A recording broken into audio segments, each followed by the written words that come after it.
Salam hangat rekan-rekan semua. Bagi Anda yang Twitteran, silakan follow @bigmansirait. Mencermati keseharian kita sebagai anak bangsa. Silakan broadcast ke rekan-rekan kita. Tuhan memberkati.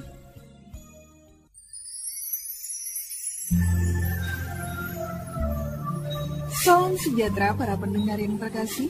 Selamat bertemu kembali dengan Yayasan Pelayanan Media Antioquia yang didirikan oleh Pendeta Bigman Sirait untuk melayani Tuhan Kepala Gereja melalui media. Untuk memperluas wawasan umat Tuhan, PAMA juga menerbitkan tabloid Kristen Reformata, Reformata Online, Reformata Audio Streaming. Juga tersedia buku-buku karya Pendeta Bigman Sirait dan ratusan CD khotbah. Doakan dan ikutilah pelayanan PAMA di radio di berbagai kota dan pelayanan televisi di Indovision, Live Channel, Cablevision, Family Channel. Untuk informasi lebih lengkap, klik www.reformata.com www.reformata.com www.reformata.com. Kini tibalah saatnya kita akan menikmati kebenaran firman Tuhan bersama Pendeta Bigman Sirait. Selamat mendengarkan, Tuhan memberkati. Salam sejahtera, saudara yang kekasih di dalam nama Tuhan Yesus Kristus. Kembali kita bertemu di dalam perenungan kita akan firman Tuhan, dan kali ini kita akan berbicara tentang apa yang diungkapkan oleh Nabi Maleaki. Saudara-saudara, membuka tingkap langit, apa yang dimaksudkan? Maleaki pasal 3. Maleaki pasal 3 ayat 6-12, demikian firman Tuhan. Maleaki 3, 6-12. Bahwasanya aku, Tuhan, tidak berubah, dan kamu, Bani Yakub, tidak akan lenyap. Sejak zaman nenek moyangmu, kamu telah menyimpang dari ketetapanku, dan tidak memeliharanya, kembalilah kepadaku. Maka aku akan kembali kepadamu, firman Tuhan semesta alam. Tetapi kamu berkata, dengan cara bagaimanakah kami harus kembali? Bolehkah manusia menipu aku? Tetapi kamu berkata, dengan cara bagaimanakah kami menipu engkau? Mengenai persembahan persepuluhan dan persembahan khusus, kamu telah kena kutuk, tetapi kamu masih menipu aku. Ya, kamu seluruh bangsa. Bawalah seluruh persembahan persepuluhan itu ke dalam rumah perbendaharaan, supaya ada persediaan makanan di rumahku. Dan ujilah aku, firman Tuhan semesta alam. Apakah aku tidak membukakan bagimu tingkap-tingkap langit dan mencurahkan berkat-berkat kepadamu sampai berkelimpahan? Aku akan mengardik bagimu belalang pelahap, supaya dihabisinya hasil tanahmu, dan supaya jangan pohon anggur di padang tidak berbuah bagimu, firman Tuhan semesta alam. Maka segala bangsa akan menyebut kamu berbahagia, sebab kamu ini akan menjadi negeri kesukaan, firman Tuhan semesta alam. Saudaraku, pada waktu kita membaca bagian ini dari kitab Maleaki 6-12, kita pasti dengan segera ingat bagaimana dikatakan supaya kita membawa persembahan ke rumah Tuhan, dan Tuhan akan membuka tingkap-tingkap langit dan mencurahkan berkat sampai kita berkelimpahan. Semua orang suka ayat ini, karena maklum kalau sudah sesuatu datang pada kita melimpah, berkelimpahan, nih siapa yang gak mau, bukan? Oleh karena itu ayat ini menjadi ayat kesukaan ketika kita mau memberikan persembahan. Mari kita mulai memikirkan dulu baik-baik.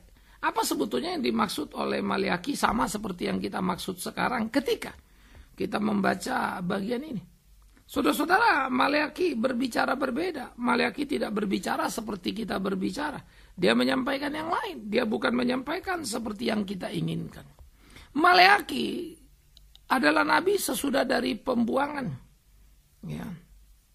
Umat itu pulang dari pembuangan dibawa ke pemimpinan Zerubabel, Esra, Nehemia mula-mula bersemangat. Mereka mau memurnikan diri, mereka mau beribadah, tembok Yerusalem dibangun kembali. Tapi seturut dengan perjalanan waktu, mereka lalai, mereka lupa. Mereka lupa bahwa mereka pernah dibuang dan dibawa kembali. Sehingga mereka terlalu sibuk untuk mengurus urusan-urusan mereka pribadi. Dan para imam rupanya juga melakukan hal yang salah, saudara-saudaraku.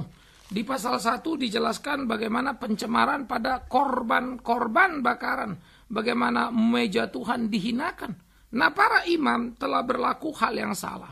Nah, jadi imam menodai bait Allah, lalu jemaat hidup dengan cara menodai kasih Allah, yaitu dengan cara hidup untuk diri sendiri, nggak mau tahu lagi. Termasuk di dalam konteks pasal yang kita baca, tidak mau membawa lagi perpuluhan karena mereka punya alasan. Maklum baru pulang dari pembuangan, tentu saja hidup ekonomi mereka masih morat-marit dan kini mereka sibuk membangun kehidupannya. Itu petanya dulu.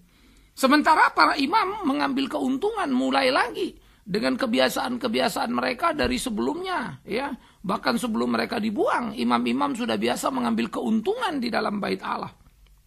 Mereka memanipulasi persembahan korban termasuk persepuluhan. Itu sebab Tuhan berkata, aku tidak berkenan pada doamu, pada puasamu, aku benci pada ibadahmu, pada persembahan persepuluhanmu. Kalimat itu bertebaran di seluruh kitab para nabi. Nah, imam-imam yang memakan suap, lalu umat-umat yang memanipulasi ibadah, padahal baru pulang dari pembuangan, padahal baru dihukum 70 tahun dibuang di Babel, ternyata tidak membuat mereka menjadi taat dan terus mengikut Tuhan. Sesaat, yes, mereka berubah. Lalu mereka mulai memikirkan ibadah yang sungguh. Tapi kemudian mereka kembali lagi ke kebiasaan sifat lamanya. Saudara, inilah yang menjadi bagian.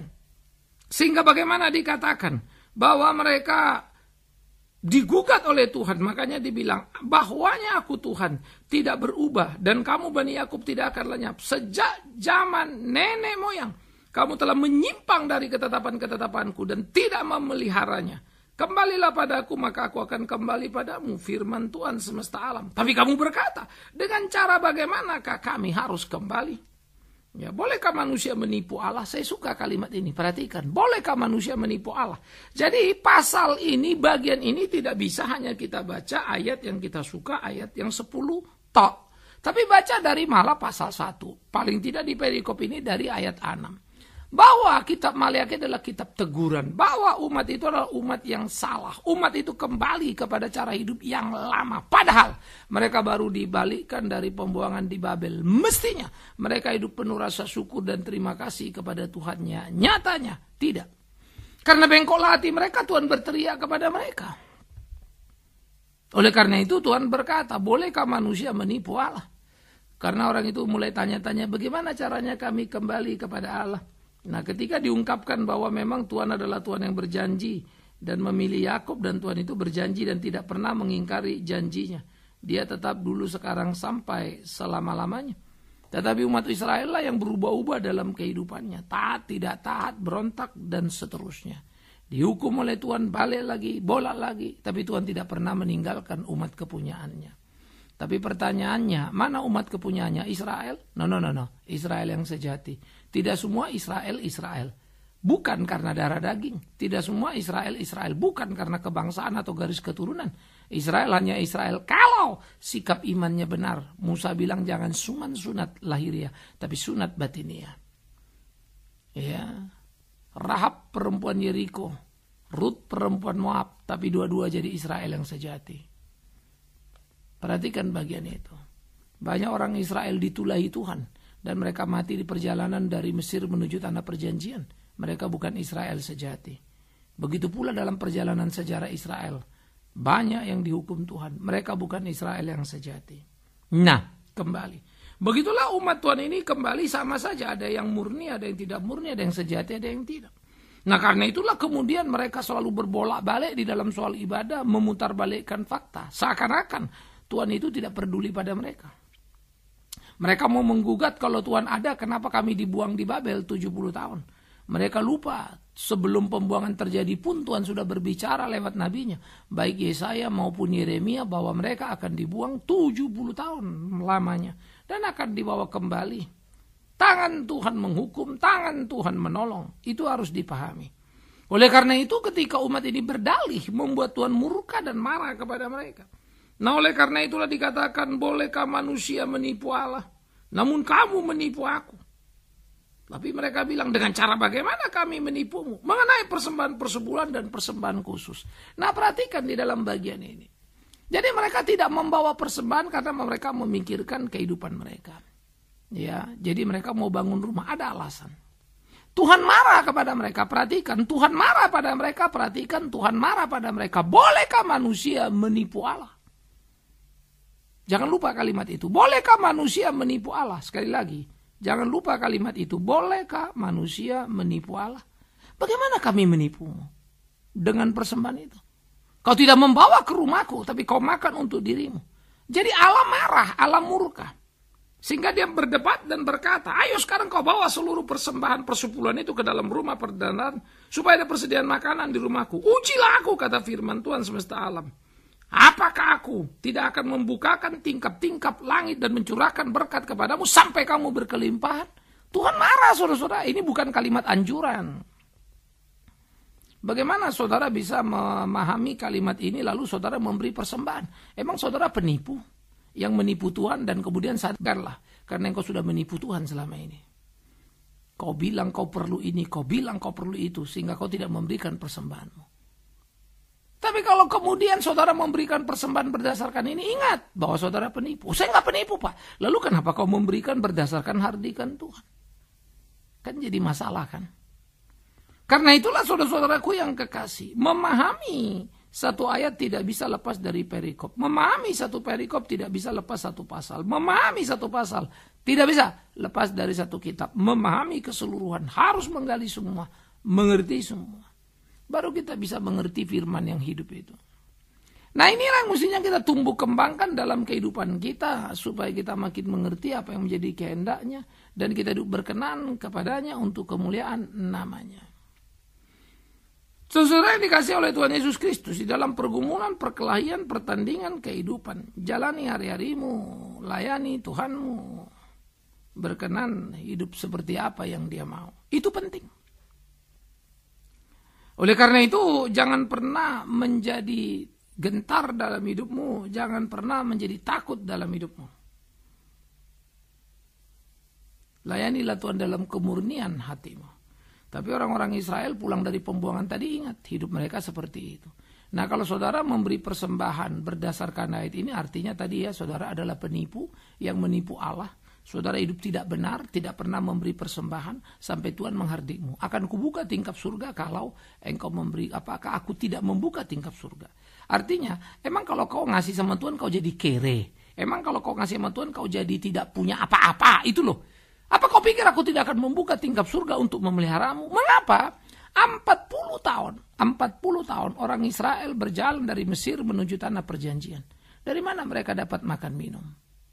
Tuhan. Apa mereka bayar? Free 40 tahun. Makan minum.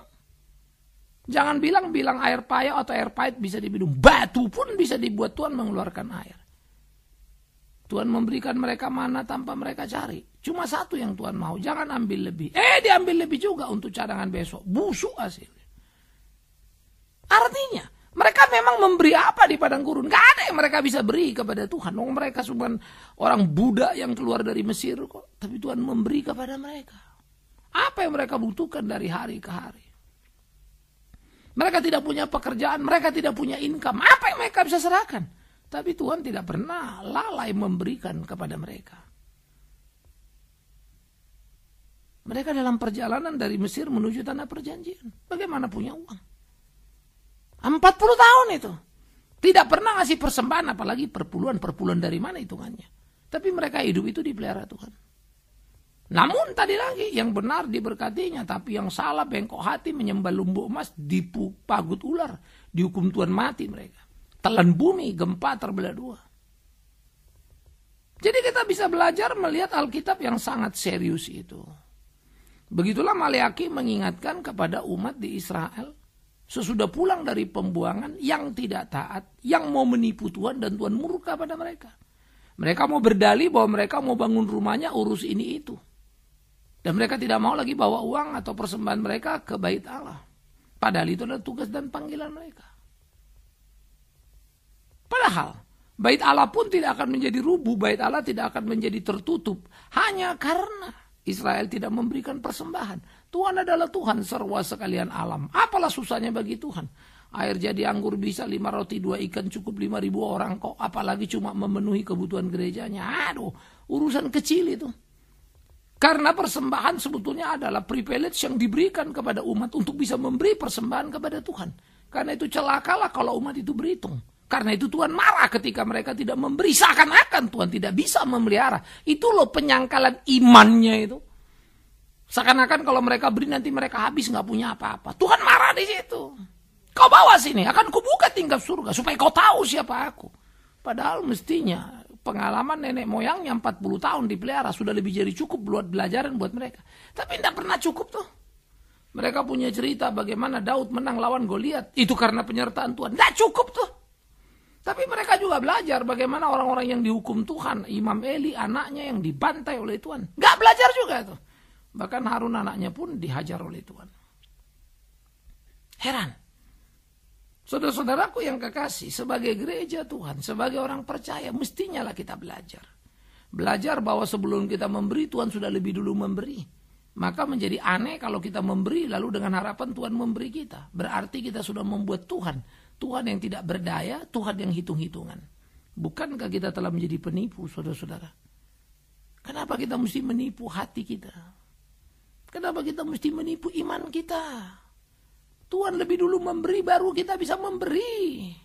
Entah persepuluhan, entah apapun yang kau kasih dari gajimu, itu rezeki dari Tuhan semuanya, saudaraku. Kenapa bisa berhitung? Kalau engkau berharap dengan memberi lalu tingkap surga dibukakan bagimu, emang waktu kau dapat dari mana? Bukankah surga menurunkannya untukmu? Saya pikir kita telah mengalami kekacauan yang sangat fatal dalam keimanan kita, saudara-saudara. Kita terjebak pada ritual-ritual dan bukan spiritual. Kita terjebak seperti pada orang-orang yang tidak mengenal Tuhan. Yang memberi sesajen dan mengharapkan pertolongan. Memberi sesajen mengharapkan kesembuhan. Memberi sesajen mengharapkan rezeki atas usaha yang dijalani. Itukah persembahan kita? Tentu tidak boleh. Oleh karena itu, ayat ini, bagian ini memang sudah salah dipahami. Sehingga kesalahpahaman ini memang menjadi kacau balau ketika kita berpikir ya bahwa Tuhan akan membuka tingkap surga kalau kita memberi persembahan. Kalau memang engkau orang jahat, engkau penipu yang sedang bertobat, Tuhan akan tunjukkan padamu. Ia tidak lalai pada janjinya. Tapi sebagai gereja Tuhan yang kita ngakunya beriman, sebagai gereja Tuhan yang kita ngaku jalannya benar, lah kenapa perilaku kita jadi kayak orang tidak benar? Kalau orang benar tentu sekali lagi dia tahu semua miliknya datang dari Tuhan. Dan dia tidak akan menghitung-hitungan untuk memberikan persembahan. Demi tegaknya kebenaran dan keadilan. Itu kan.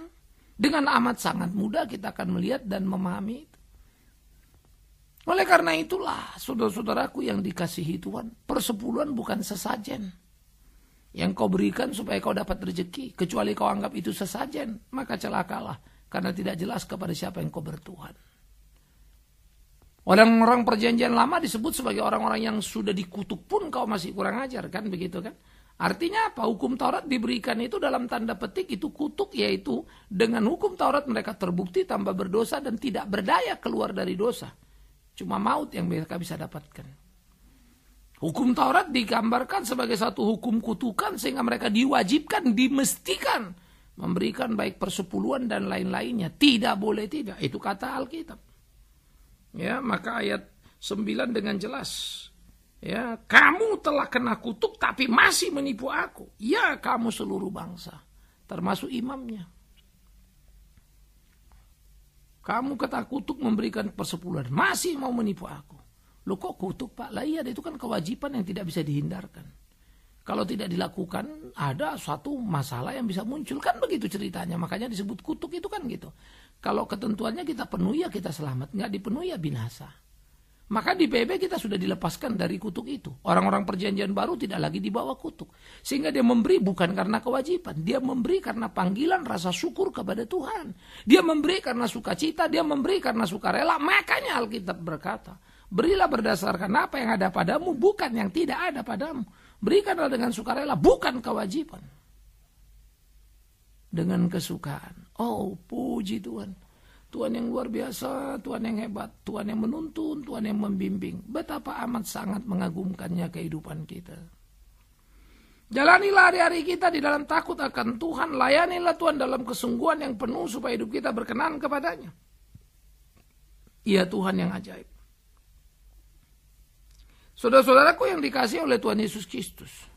Inilah yang seharusnya kita taruh dalam batin kita sebagai orang percaya. Untuk bagaimana kita hidup benar di hadapannya, melakukan apa yang menjadi kehendaknya. Inilah seharusnya kita taruh dalam hidup kita, dalam diri kita. Bagaimana hidup berkenan kepada Tuhan. Tuhan yang hidup, Tuhan yang ajaib itu. Jadi saudara-saudara yang dikasihi oleh Tuhan Yesus Kristus. Dengan pemahaman akan kitab Maleaki ada salah paham pada kita. Tuhan membuka tingkap langit dalam kata murkanya kepada Israel yang lalai dengan sengaja tidak memberikan perpuluhan karena alasan mau bangun rumah. Maklum baru pulang dari pembuangan. Tapi Tuhan marah dan berkata, emang kalau kau kasih perpuluhanmu, maka mati kau, akan kubuka tingkap dari sorga. Tuhan menghardik. Tentu tidak pantas kita dalam orang-orang masa kini, orang-orang perjanjian baru, orang-orang yang sudah menerima kasih karunia, orang-orang yang tidak hidup di bawah kutuk hukum Taurat, memberikan perpuluhan dengan sikap sama orang PL itu sangat memalukan. Marilah kita memberikan dengan semangat PB. Seluruh punya kita 100% milik Tuhan itunya itu. Bagaimana kau bisa berhitung dengan Tuhan? Kalau ada satu waktu engkau sudah bisa memberikan persembahan, terserah kaulah hitungannya saudaraku. Mau 10, mau 20, mau 30%. Lalu mendadak ada orang lain memerlukan bantuan dan kau tahu persis dia harus dibantu. Jangan bilang, aduh sayang telat sih perpuluhannya udah dikasih orang lain. Sudah disetor ke gereja. Coba enggak? No. Keluarkan apa yang ada di sakumu. Tolong orang itu. Aduh nanti kalau gitu saya habis dong duitnya. Emang kau pikir duitmu dapat dari mana? Dapat dari Tuhan.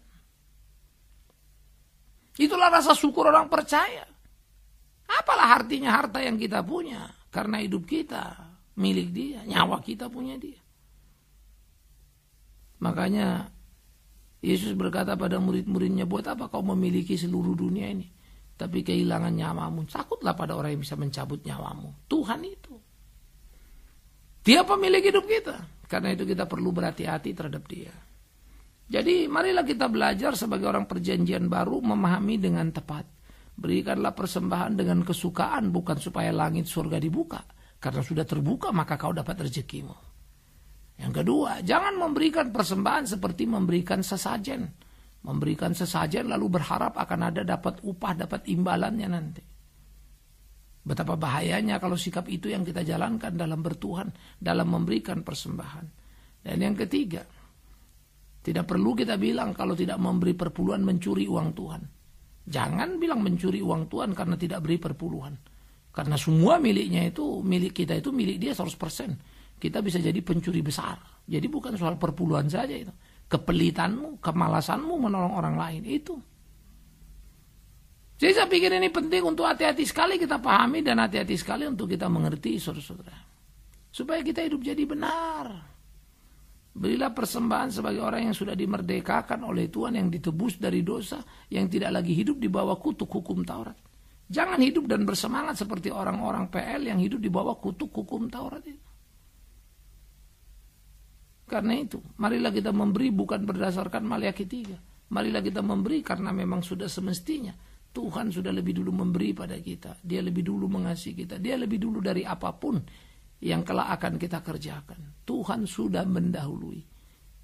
Karena itu biarlah kita sadar dan menempatkan diri, hidup berkenan kepada Tuhan seperti apa yang Dia kehendaki.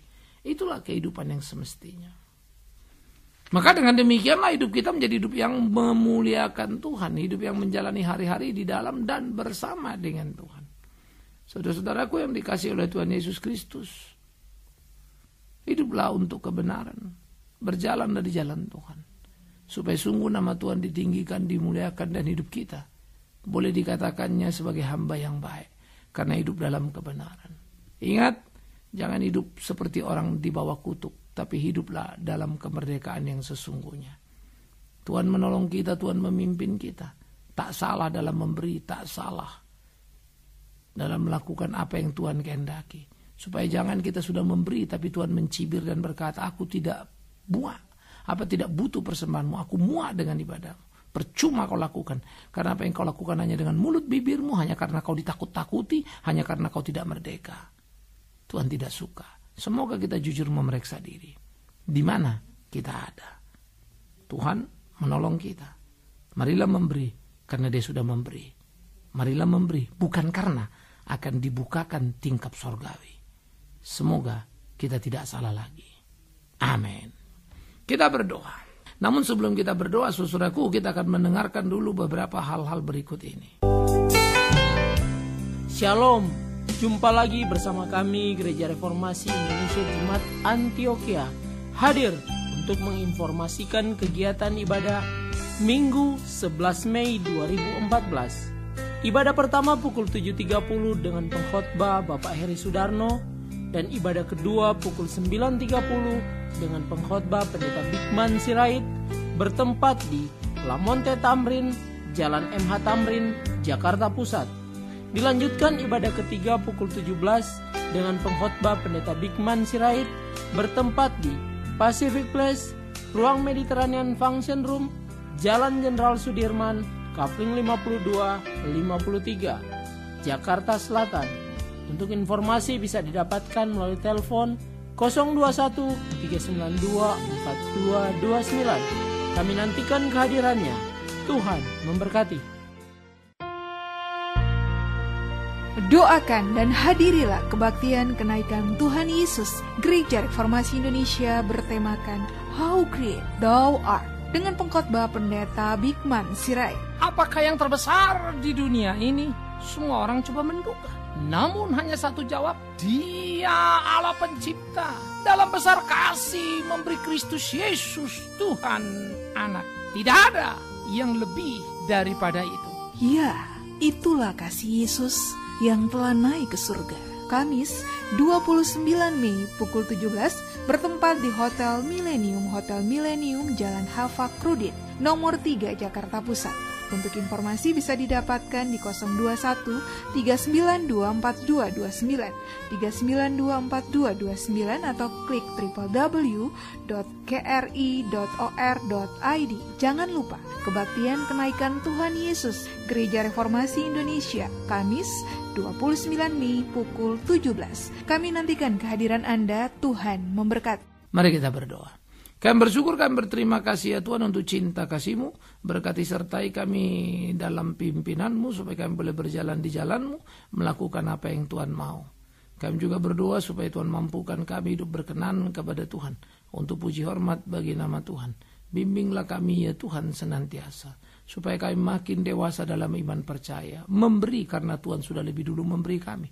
Bukan berhitung memberi dengan berharap pintu surgawi terbuka, karena kami orang beriman, dan kami sedang memberi bukan sesajen.